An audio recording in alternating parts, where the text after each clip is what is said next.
India stays at the core of what I want to do. I've always had this conversation with my dad, who's also my co-founder and president of the company of Magic Billion. Now, what doesn't work is when two passionate people are at it together. We've had 7x growth in the last 1 year. So we've gone from like 50 employees to 100 employees. We're earning tax-free money. You're flying business class. Show him your passport because he's thinking you're a prostitute.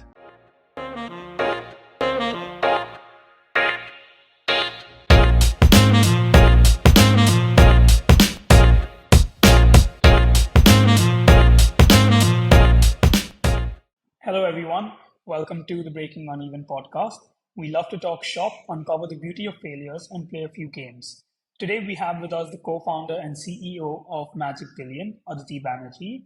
She completed her bachelor's in economics at Lady Shri Ram College and her master's in public policy and econometrics at the George Washington University. After graduating, she worked at multiple companies, including the World Bank and BCG, before starting Magic Billion in 2018. So, Aditi, I hope we've captured, the highlights of your journey so far. We'll get into it more, but Yes, you did. Yes, thank you for that. cool. So we're just going to play a quick little game to understand what you do a little more. Okay. Well, perfect. So I we're haven't gonna done this play. before. We played the Twitter Pit Challenge. Twitter is known for its 280 character limit on every tweet, which sometimes makes Oh, it no. a little difficult to convey your thoughts. It takes about 20 seconds to speak to 180 characters. So we transfer this challenge to you to explain to us Magic Billion in 20 seconds. But we won't make it easy. We also want you to use one emoji and one hashtag in your tweet. Any Mm, questions? mm. Okay, okay. Interesting. Well, the fun fact here is that Magic Billion doesn't use Twitter, and neither am I active on Twitter. So this will be really fun. Perfect. So Okay, when you're ready, let me know and I can start the stopwatch. okay. Yeah, okay, Okay, let's start. perfect. 3, 2, 1, go. Magic Billion helps global employers find Indian talent. Um, strength emoji. We've How many characters is that? You can go. It's more about the time. We have helped more than 50 employers with 2,000 Indians in the last 5 years. This emoji. Hashtag. Hashtag Indian youth. Hashtag world domination. Amazing. It was over 20 seconds, but that was a good description of everything that Magic Billion is. Thanks. It's a hefty hashtag, huh? World Yeah. domination. Yeah. Can't do anything small. That's the motto of my life. So let's dial back to your education, your very early stages, where you've done your bachelor's in India at Lady Shri Ram, and then you did your postgraduate at George Washington in the US. Mhm. Could you tell us, like in one line, what is one of the most key differences that you noticed between your two experiences? In terms of academics, Yeah. theory versus practical. It's as simple as that. I mean, India is all theory. Things may have changed now, but in my time, it was all theory. Aditi asks too many questions. This is not in the syllabus. And that was, I think, the biggest shocker for me. When I moved to the States, I was 21, and it was all practical. It was all about what do you understand from this. So yeah, it's more than a line. No, that's okay. I mean, it is still at the core of it, it's theory versus practical. Yeah. But do you think, has that put India at kind of a disadvantage, or why do you think the US focuses more on practical versus India on theory? Were you able to gauge as to why that happens? Yeah, so again, I mean, I will say that a lot of this is a bit dated because, that was over 17 years ago for me. But that being said, look, I think it's a function of just the way our countries are, and this would be more the West, the concept. So I would say even Europe, UK would be probably similar to the US in that sense, where it's a lot about the so what. You're learning something, but so what? Doing things with your hands, really getting into the dirty bits of everything from scratch.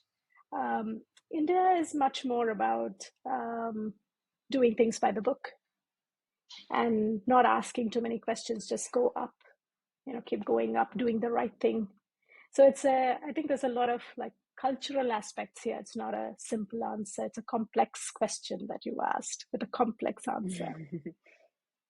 Yeah, I was gonna say that kind of reflects our culture as well, right? Like the difference between the two cultures, funny enough, is reflected in the education system, which I'd never thought of before. So Yeah. that's yeah, something really different. But across like your career, you've worked in Washington, New Delhi, Paris, and now London. So which city was your favorite to work in, and why? Favorite to work in, I think I would say the East Coast. Yeah. So DC was great. I lived all my 20s there. So 8 years I was in DC. But DC is also a bubble. It doesn't represent all of the US. Yeah. DC is a very sort of migratory city, People come in and go because it has a lot of the international development folks there. But it was great because firstly, I had a lot of grad school friends there. So there was already sort of a network, and you need that. You need a network.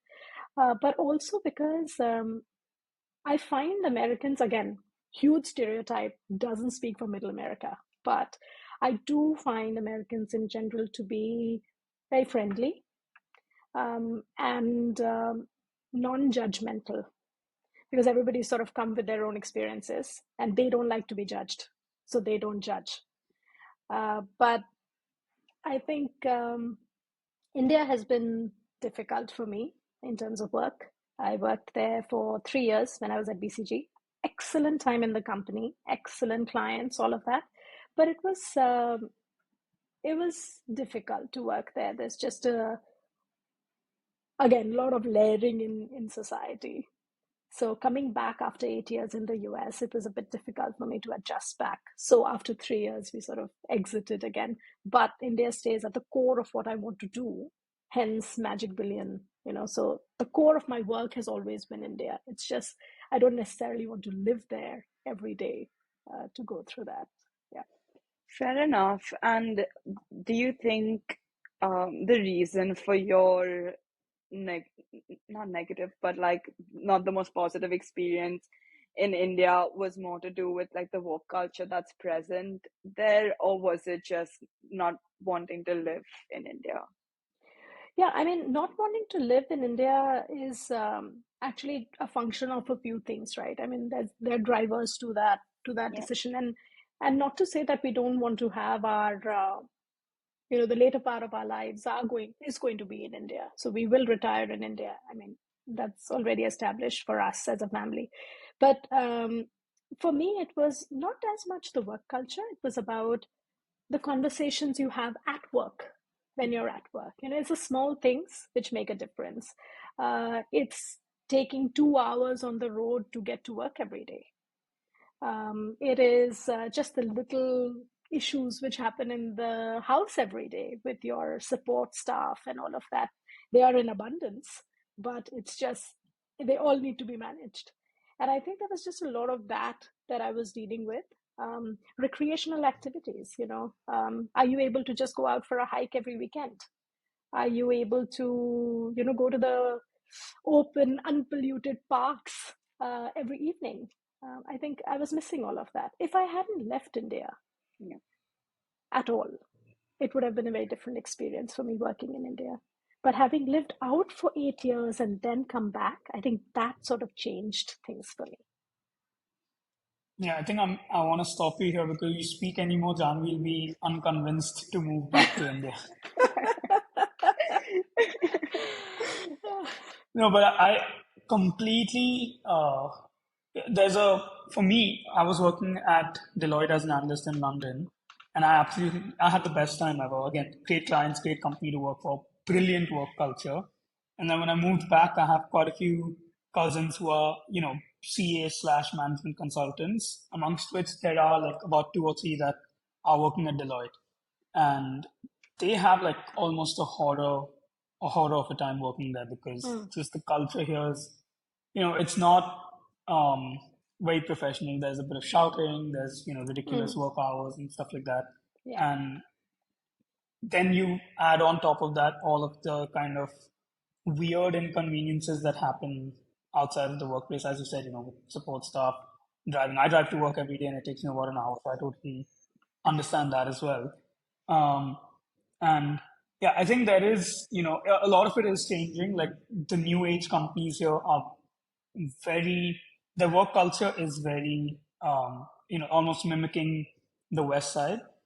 Um, but when it comes to, for example, because you're taking India's talent and exporting it to the world, so as to say, have you seen any kind of friction when that happens? Even though they're ideally moving to a better work culture, but has there been some kind of friction when someone from here, goes abroad, starts working at a company in the US, and then they're like Yeah. not the right fit because of the work culture? Does that happen? Yeah. So, it's important to define work culture. So, work culture could be working insane hours.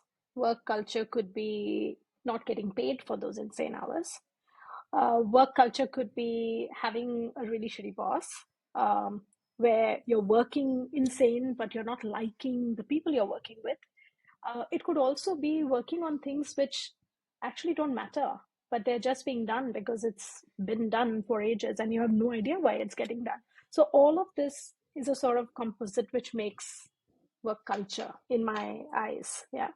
So, I wouldn't say that the candidates we send out are working any fewer hours. I'm sure they're working in sort of middle and small and medium sized companies, which are very hardworking. They're all trying to sort of make it big and all of that. So I'm sure they're working long hours. It is the respect at work. It is, like you said, not getting shouted at work. It is being valued for what you're doing. It's getting the time off when you're working on the weekends, like things like that. Definitely is a better experience. We have had one odd, you will always have outliers, where we then sort of get into talking with the employers. But I will say that the systems in place in these so-called Western countries is pretty strong. So, for example, when we have had these instances where candidates have come back to us to say, look, we're constantly working 12 hours every week overtime and not getting paid for it, and you bring it up with an employer, it immediately goes to the employer association and a big deal is made out of it and it's rectified right away. That would never happen in India. So, yeah, in India, the first step itself wouldn't happen, which is someone coming back to you and saying, hey, this is what's happening. Absolutely. And the buck stops right there itself. Totally. But then, so you kind of have a similar story, right? Like you've also taken yourself, which is a talent from India, to the world. So was that what kind of inspired slash led you to starting Magic Billion? What was the root cause of the idea? Root cause of the idea was leaving behind a legacy. So I'm a workaholic. I love doing what I love, and I can give as many hours to it as needed. So I have always, my entire career has been doing things that I really like.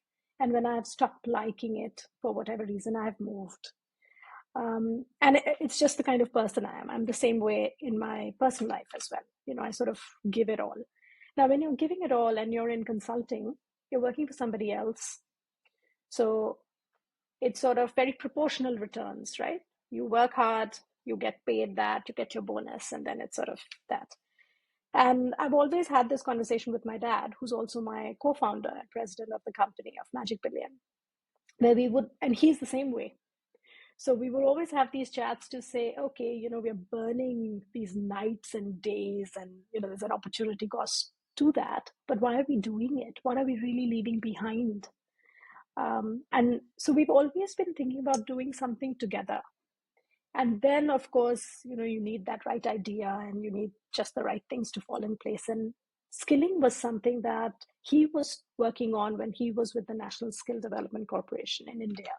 So he was setting the standards for international movement of people from India to the world for the government. He was doing that. And I was at that time with BCG, where I was working on helping clients of ours really design good skilling programs which lead to jobs. So our conversations over the dinner table were on skilling and livelihoods. So it's just a passion area for us. We wanted to do something together. And then the third piece was where we had a potential customer who's a very, very dear friend of mine from INSEAD, who spoke about his issues at his work, and he became our first client. So all those three things sort of came together, and that's how Magic Million got born.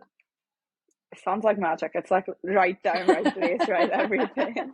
Like that, like for that point to be possible, it's like a lot of moving pieces. So it's like, Yeah, and I really think that, after 15 years of working in a professional career, if you have to give it all up and, you're earning the big bucks already and you're taking this big leap of faith. And for my dad, I mean, he was 65, so for both of us to leave those and then get into something in this space, it has to be magic, like you're rightly saying, right? Right things coming together to make it happen. yeah. So how is it actually starting something with your father and like having him as a co-founder? Because I mean, a relationship between a father-daughter is very different Yeah. to like co-founders when you're trying to be equal for everything. So like, how was that? It has been the best decision we made, hands down. And I've been asked this question a lot, which is why my answer is a bit more sort of framed, because it's so atypical. You don't see this normally. And I think what you normally see is a second generational company. So a father or a parent has started it and the next Yeah. generation sort of takes it over, right?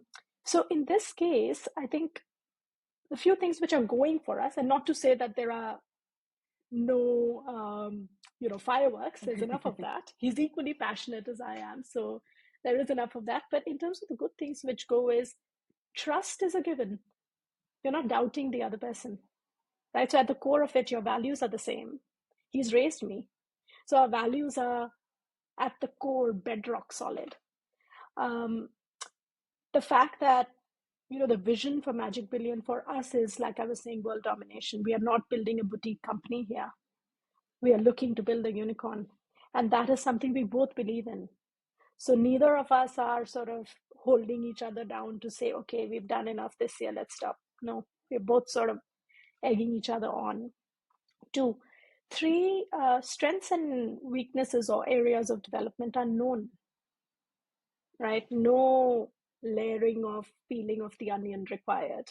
Known sort of strengths and areas, right? So again, that is something that we really leverage for each other. We know what works for him. We know what works for me. What are the pitfalls? We're aware. Now, what doesn't work is when two passionate people are at it together. I think we've become better with time. Initially, it was worse off, but I think that is something that we've really had to work on. The other thing I would say is that typically I've noticed in co-founders, particularly couples, and that's a lot in India, right? You see a lot of those startups. There's one who's the face of the company, and then there's one who's the back end, typically the tech or the not business developer, but tech kind of person, right? Who's sort of the backbone. In our case, we are both sort of the face, because he is someone that a particular audience in India would like to see. So, for example, when we look at state partnerships in India, he's a very good face to put in front. Has the government backing, has the 30 years of experience speaking for him. I would not be a good face there. But for clients globally, I'm a good face. For the candidates, the B2C audience that we have in India, I'm a good face. So, we both we know what to leverage for the growth of the company in that sense. Yeah, fair enough. And as you said, like it is a unique dynamic to have, and it is very common in India to work with families. So like that is fair, but how do you differentiate time outside of work? Like, are you given that both of you are passionate and Yeah. workaholics? How do you carve out time where it's like a family dinner or something like that, where you're not talking business, or does that just never happen? We are struggling with that. Okay. We struggle with that a lot. We've had 7x growth in the last 1 year. So we've gone from like 50 employees to 100 employees. We've just really we are growing in a big way. I think I'm better at sort of compartmentalizing my life and saying, okay, now I'm shutting down for the next 6 hours. And he's not very good at that. So I think he's sort of at that phase in his life where every day he feels is so critical. So he's that way. But I think our partners, so my mom and my husband, are both they're very clear in communicating that we need to shut down. so, so it's good that 2 out of 4, is the balancing act for us. Yeah. So I have kind of a similar experience because I work with my father and I am a second gen family business kind of taking it forward. Okay. So what And do you do? Sorry, Anuj. so our company does awards and conferences for the advertising, media, and design industry. Hmm. So it's a very creative space and again very passion led Hmm. because we just love putting together really cool events and curating speakers and Hmm. juries and stuff like that is very exciting. But so one, there's a lot of parallels that I see in our dynamic based on what you said. Yeah. And, even to the extent of dinner table conversation. So we have a rule at home that 8 Hmm. a.m. to 8 p.m. are working hours. And then Hmm. if you're at home after 8 p.m. discussing work, that's not okay. It Hmm. still happens, but we Hmm. know when we're doing it, it's wrong. But Hmm. I think one of the things that I have noticed, which is a key difference, because my father and I we have arguments, but we have ways to settle the arguments and all of Hmm. those things. But I'm at a point in my life where I'm building for my next 10 to 15 years, whereas Hmm. he's at a point in his life where he's kind of just looking at the next 5 and kind of like the climax of his career. This is Right. what I need to do is in the next 5 years. So that is where a lot of the clash in opinions, etc., Hmm. does come through as well. Is that Hmm. something you've noticed in your dynamic? So, surprisingly, it's a little bit reversed for us. Not in terms of timeline, but just in terms of the appetite for risk. So, for example, we get approached a lot by different VC funds, to invest in us, or different investors, even not even VCs, but like different investors. And I'm very careful not to take in any external funding at the moment because I have a lot of issues with external funding because there's money to be made in this business in many ways, which may not always be as sort of driven by values as we have. But Bassett, my dad, on the other hand, he's like, let's get in the funding, let's get in, 5-10 million, let's grow. So he's a little bit on that side. And I always have to say, okay, let's get our systems and processes completely solid. And then we can look at that state of growth. Now, in a way, could I put that into the parallel that you're talking about? Maybe, because maybe I'm also looking at the next sort of 20, 25 years and I want it to be solid. And therefore, the growth would be much more solid. And maybe he's looking at it as, the next 5, 10 years for him. So let's just make it big quick. Maybe it's falling into that same typology. I'm not sure. Yeah. But the risk appetite, he has a much higher risk appetite than me. Yeah, I think for us it's the same because Hmm. to be honest, they have taken many risks in life. They know how to deal Hmm. with it, even if it goes sideways. True. True. And I think yeah, like today's generation, at least amongst what I've seen with my friends and the people around me, the co-workers, etc., is that we don't want to go from 0 to 100 in a second. we want to take time and do it right, especially when you've got so many startups out there raising ridiculous amounts of funding, Yeah, and then they kind of fizzle out within the next 2 years because they try to go correct. too big too quick. So the ones that Right. are building it organically, the first thing you do is, hey, I want to kind of dial down on the risk factor a Yeah. bit. And I think that's where that entire mindset comes from. I also think that in terms of risk, like it's a stages of life, right? Like you're in a point where all like us, all of us are in a point where it's where we want that kind of stability in life because we have like a family eventually to raise, or just in terms of like financially we're not as stable, so at least like talking more about Anuj and me here, but like in terms of like there's a lot more security that we need like long term versus like our parents that are a little more older. They've got that stability. They don't have as much of responsibility at that age because they've given everything they needed to me, I guess. So now it's like, okay, fine, like I have higher risk appetite to like play around and see whether I can make it big in like a faster way. I think like that's what I would also translate it as, in the sense that okay, like now I just want to try and have fun because like I have my security, I have enough money to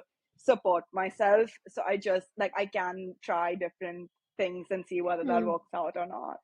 But yeah, I don't know. Like that was something that I would also think about in that sense. For sure. I mean, I also think that there's probably many years between the two of you and me. So, we are, and I won't say a generation apart, but we definitely have a few years here. But I will also say, recently I didn't quite like it, but I do agree with it. I recently I read this article about this cockroach mentality. I don't know if you guys have seen that, but basically what it talks about is most startups are out there are either sort of uh, a rabbit, right, where they're just running and then you could crash and burn. But the ones who survive are the cockroaches. They can survive anything, just like we did. We survived COVID. And in international mobility, if the borders are shut and 7 out of 10 startups are shutting down and you're still coming out of it alive, at one point you've got your systems in place enough and you've diversified your risk within the company enough where you will make it. So for me, it is about that. It's about not crashing and burning, just solidify, consolidate, get your shit together, and then scale. So that when you go from 0 to 1, you're not gonna fall then. Yeah, I think to a certain extent. So I read a summary of it. I didn't read the original article, but what I took away from it is, one is that, yes, that applies to what you're doing with your company, but I think it also applies to what you're doing with yourself as a founder, which is that, hey, if you keep running, running, running, you yourself are going to crash and burn out. Yeah. And if you're really building for the future, let's say you're running for 2 years continuously, no breaks, and then you want to have like raise and exit, then sure, go ahead and do that. Yeah. But if you're building for the future, you need to be able to like calm down and like relook at things, put in certain structures Correct. in place. And so that's maybe the summary wasn't super clear, but that's what I had taken away from that. But so, Magic Billion kind of aside, what was your experience, being on the advisory board of the Breakfast Revolution? Yeah. So, look, I've always sort of wanted to do things which are to give back in an impact way where the impact is visible. So you don't just give money where you don't know where that money is going, but I'd rather sort of see what's happening with that. And that's what Breakfast Revolution was about. It's actually started by a friend of mine from my BCG days who's a doctor who's since moved to the States, Pankaj. So he had started that organization and it was about malnutrition. And this was the time when I had moved back to India as well. So it's been quite interesting. Now my engagement there has reduced because I just don't have the time. But at the time when I was super active, it was very interesting because I would go. They had all these very nourish supplements which were coming from Kellogg and other sort of big food conglomerates from the US, and then it was all getting packaged, repackaged, etc. in India, and going to these smaller slums and government schools and all of that. So it was just a great experience to sort of see that, where you could see the kids, where you were truly making that impact. So yeah. Fair enough. And like, you previously mentioned that you stay at something till you give it your all, and then Yeah. eventually, when it doesn't work for you, you move on. In that sense, what went not wrong, but like, why did you move on from the World Bank? Like, it seems like such an amazing organization and something much greater to be a part of. So, Yeah. what was that transition like? So I joined the bank when I was 22 and I left when I was 28. Yeah. So, in retrospect, I think the bank is a place better served when you're in your 40s. You've done your bit and you have something to give back, really. Um, I thoroughly enjoyed my time at the bank, and I think I enjoyed it because I had some excellent mentors and I was doing some great work. I used to be working on disaster risk and climate change in the Middle East, North Africa region. And it was at that time, and possibly even still, the highest urbanizing part of the world. So every week, a new city comes up in that part of the region. Yeah. So obviously, they're not well planned. So if there's an earthquake, like there's just been an earthquake in Morocco, things just collapse.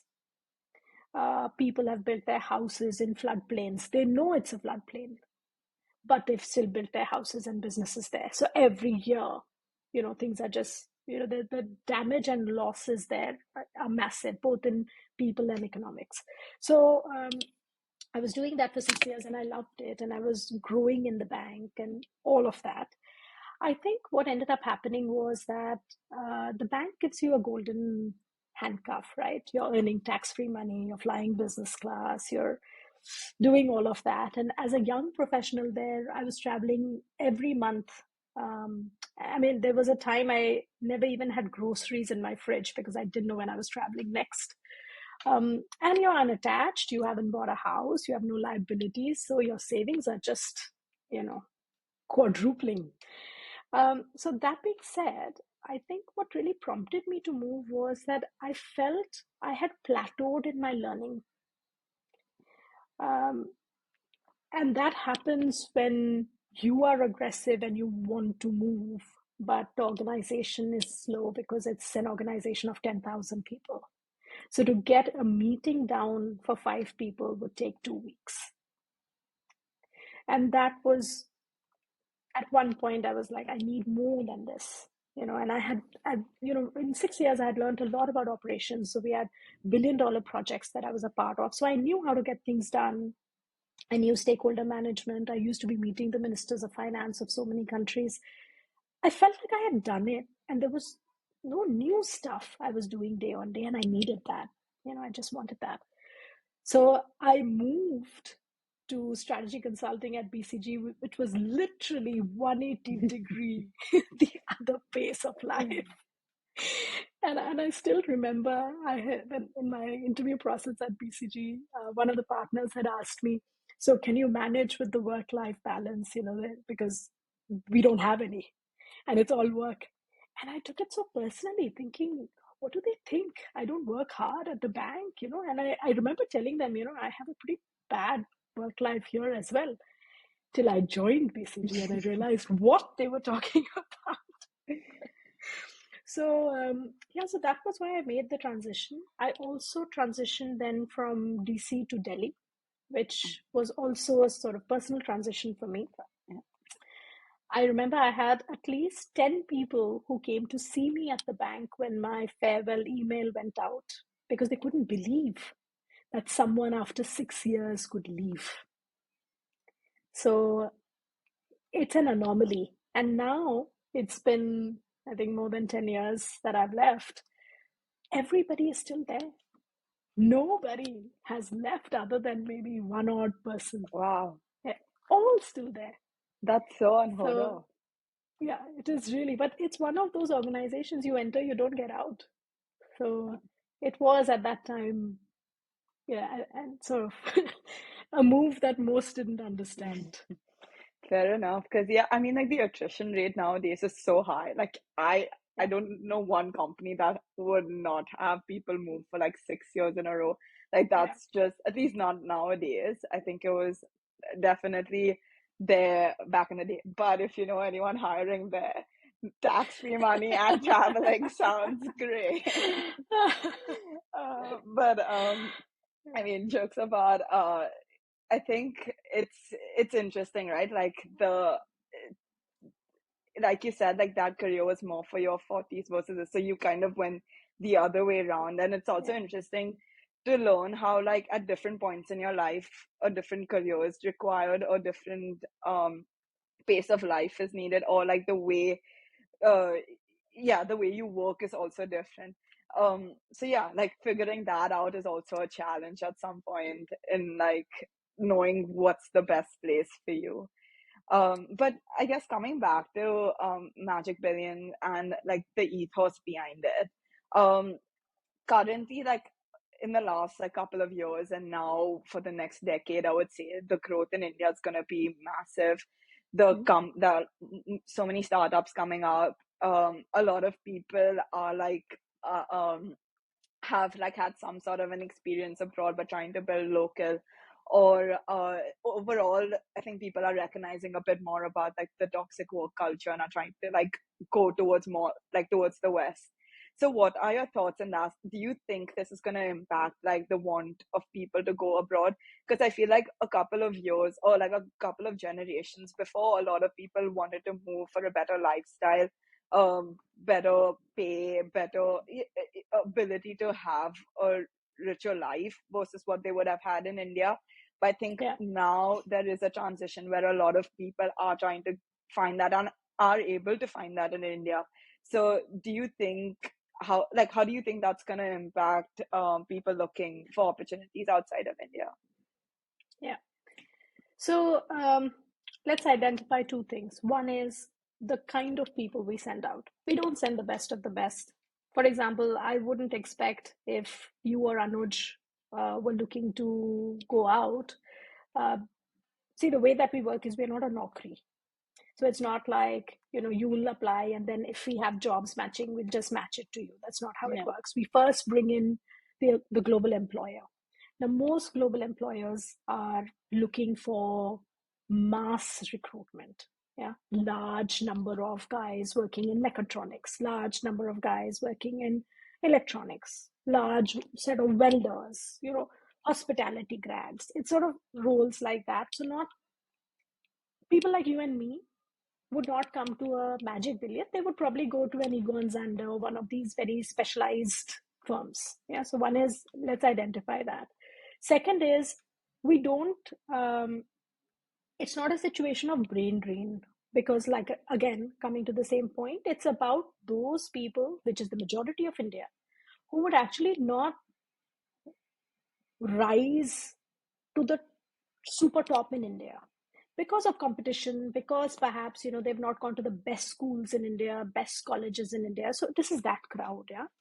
Now this crowd will always have it better in the West, because this is the crowd which is super hardworking. They are not the ones who are going to say, oh, it's 6 o'clock, I've got to go. This Mhm. is not that crowd.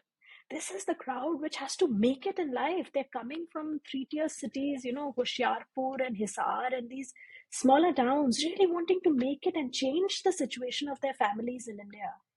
So this crowd will always make it in the countries where we send them, because in places like Europe, there's so much value for skill-based work. Yeah. So, I mean, I don't see an impact on this crowd, which is actually 90% of India, in their movement out. And if anything, all that remittance will come back to India, which will further help in the growth of our country. Their siblings in India will go to better places, then Yeah. probably move out, come back. Parents will do better, spending capacity will go up, all of that. will lead to the development in India. But I don't see sort of a transition based on all the growth that India is going to have. The most basic standard of living, for example, in the UK or the US, is still well beyond what the most basic is in India, right? For example, after a certain tipping point, you might actually have a better standard of living in India just because of certain conveniences that you can afford. But I think when you go back to the absolute basics, it's much better in the West. And like simple example, a nurse in India earns between 15,000 rupees and 35,000 rupees per month. Yeah. If you convert that, that's 350 pounds. Yeah. Yeah. Or let's say 400 euros. In Germany, the nurses we send out per pay parity earn 2,500 euros per month, 2.5 lakhs. And their expenses are probably 800 euros. So that entire set of money is savings. So there's value for work, is what I'm driving. Because competition is less. Yep. And it's never been a doubt that India is skilled as hell. Like we've got insane talent. So that's, always been the case. Which is why the business model is good. It's good, yeah. Yeah. So our next challenge is called Two Lies and One Truth. The idea is that you give us 3 statements from your entire journey so far. It can be either challenges or accomplishments. One of them will be true and 2 will be false statements. And then Anuj and I have to guess which one is true. No pressure. Okay, I mean, I'm usually used to playing this game after a few drinks, but let me think through what to say here. Are you guys going to return the favor, or is it just me? Just you for now. Okay. All right. Okay. So my 3 statements are: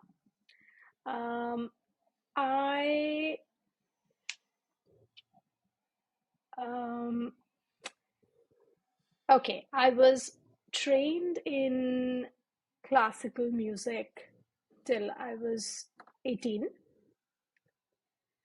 I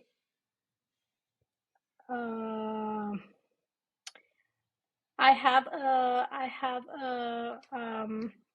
very accomplished sibling, and I was once mistaken in a work setting to be an escort. Interesting.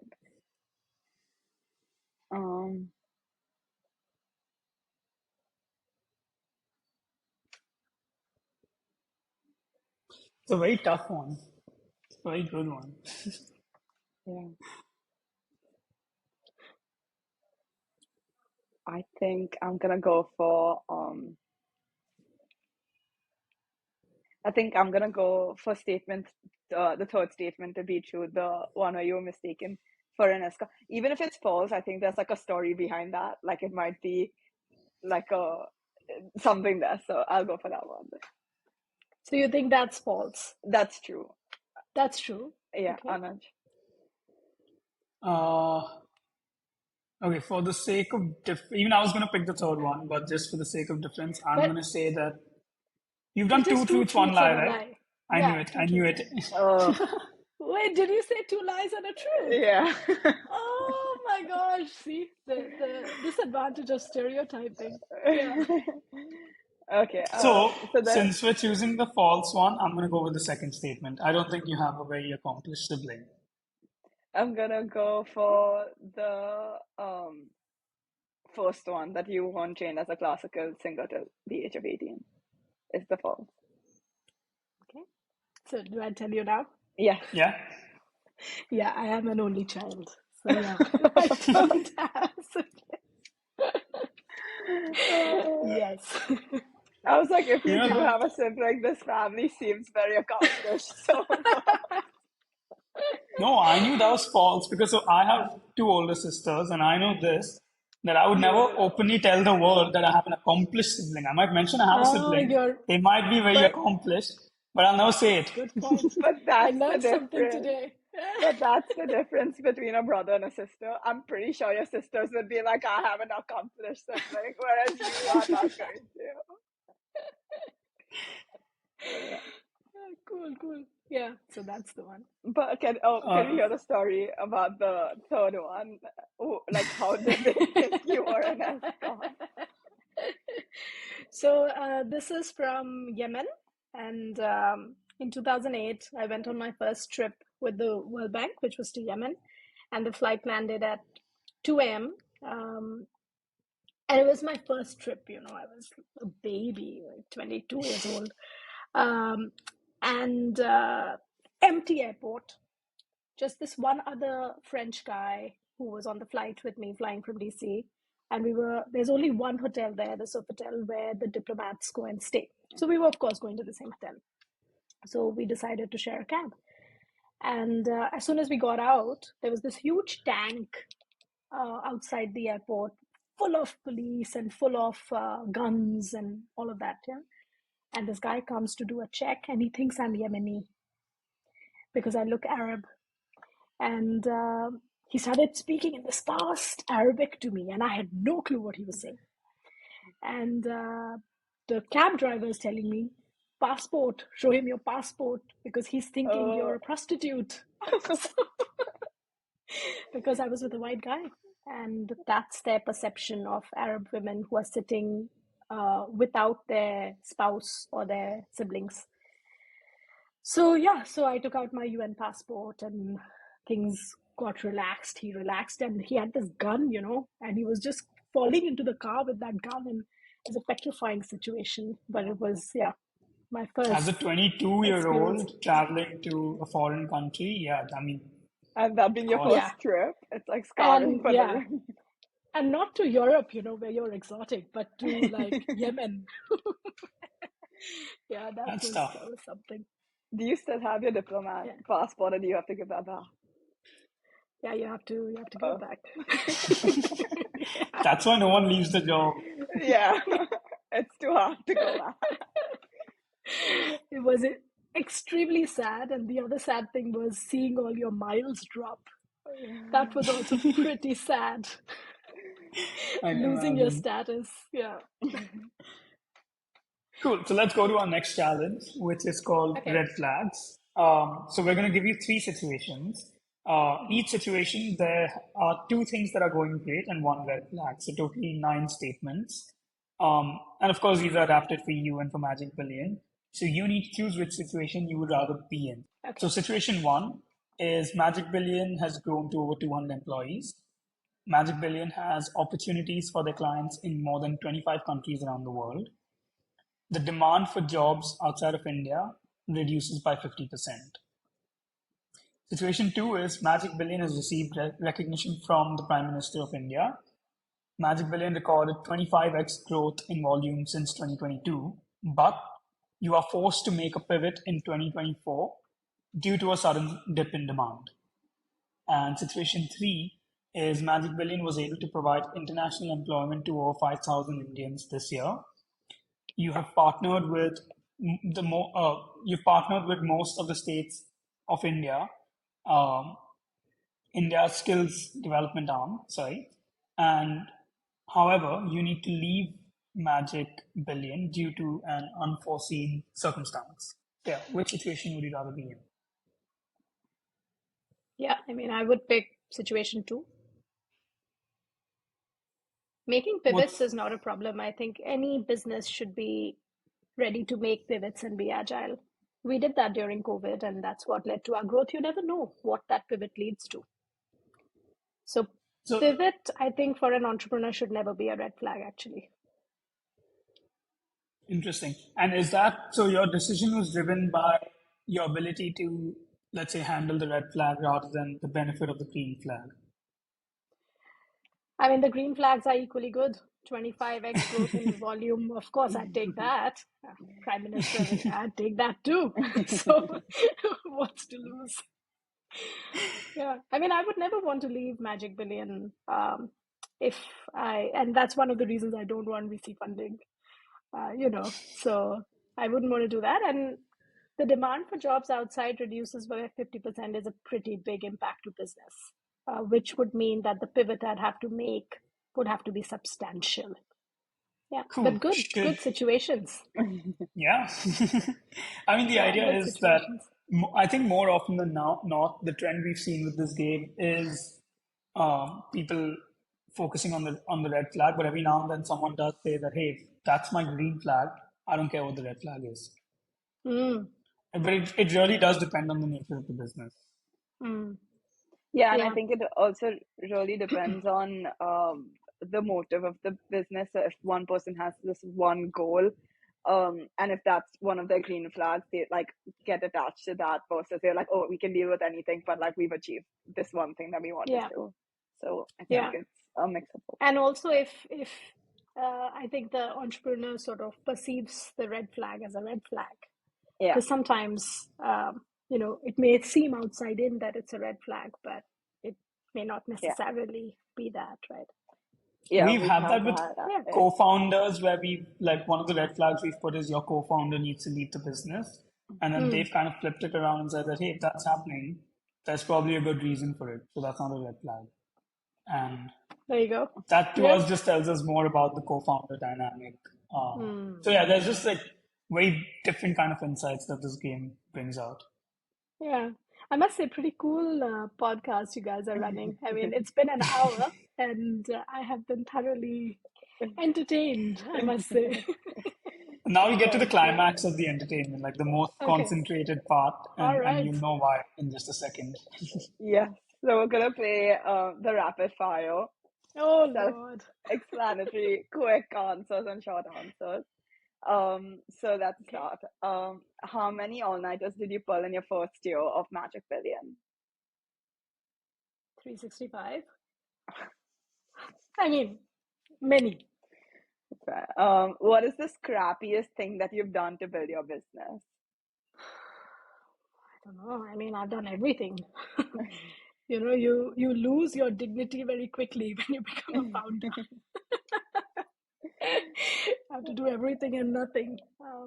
I don't even remember. I've done everything. I called a client maybe a million times to get an answer. I would never have done that before. You come with the pedigree of the World Bank and all, and you're like, oh, I'm the shit. You're not. So I have to do Yeah. everything. Did you ever question whether it was worth it? Yes. Emotion when you first fired someone. Yeah. Difficult. Very difficult. Weirdest place from where you've worked. The Besides, weirdest place. From the loo. The Emotion. bathroom. Sorry, I was going to say the bathroom is a common answer. Actually, isn't it airport bathroom? That's the common answer, right? A lot of people say Oh, airport really? bathroom. I think, or maybe it was one of them. I don't know. Yeah. Yeah, we definitely had one person that said the airport loo, but yeah. Emotion when you were mentioned as a finalist in the Asian Women of Achievement Awards. Yeah, that was something. I didn't realize it was that big actually till I was in the room. Then I realized, oh, this is huge. Yeah, yeah, that was good. What was an oh shit moment, good or bad?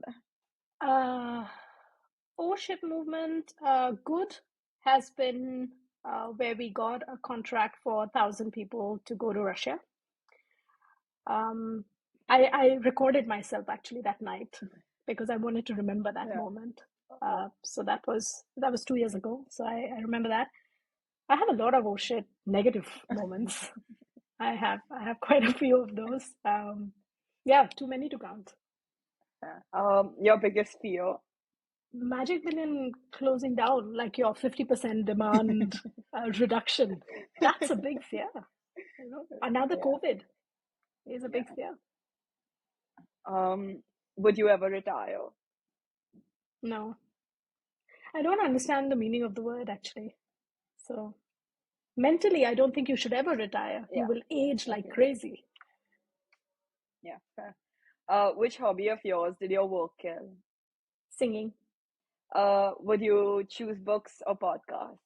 So unfortunate, but I'm not reading as much. I am going the podcast way because it's just there for me, anytime I'm on the go. So yeah, An iPad or a notebook? notebook. Are you a morning person or a night owl? Morning. And what's your favorite social media platform? Instagram. It's always between Instagram and LinkedIn, and when you hear anything different, you are like, okay, this is a new one. But it's the business. Yeah. Our entire audience is there. And also like with the new, like they've done a good job of including features from different apps. Like I remember when Snapchat had stories and Instagram took it, I was like, who'll use this on Instagram? But now Yeah. no one uses Snapchat for like it's all Instagram. And then the same Yeah. thing happened with Reels. It's like, oh, TikTok is there, but like Reels, a lot of people utilize Reels as well, given like India, for example, doesn't have TikTok, so it's all on Reels. So it's like things like that.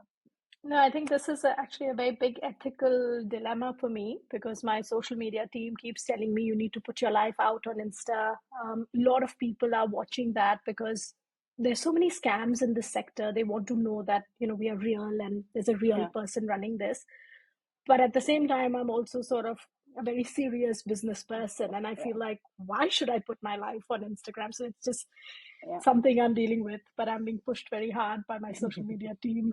So Do there what might we be do. more. We put others' lives on Instagram.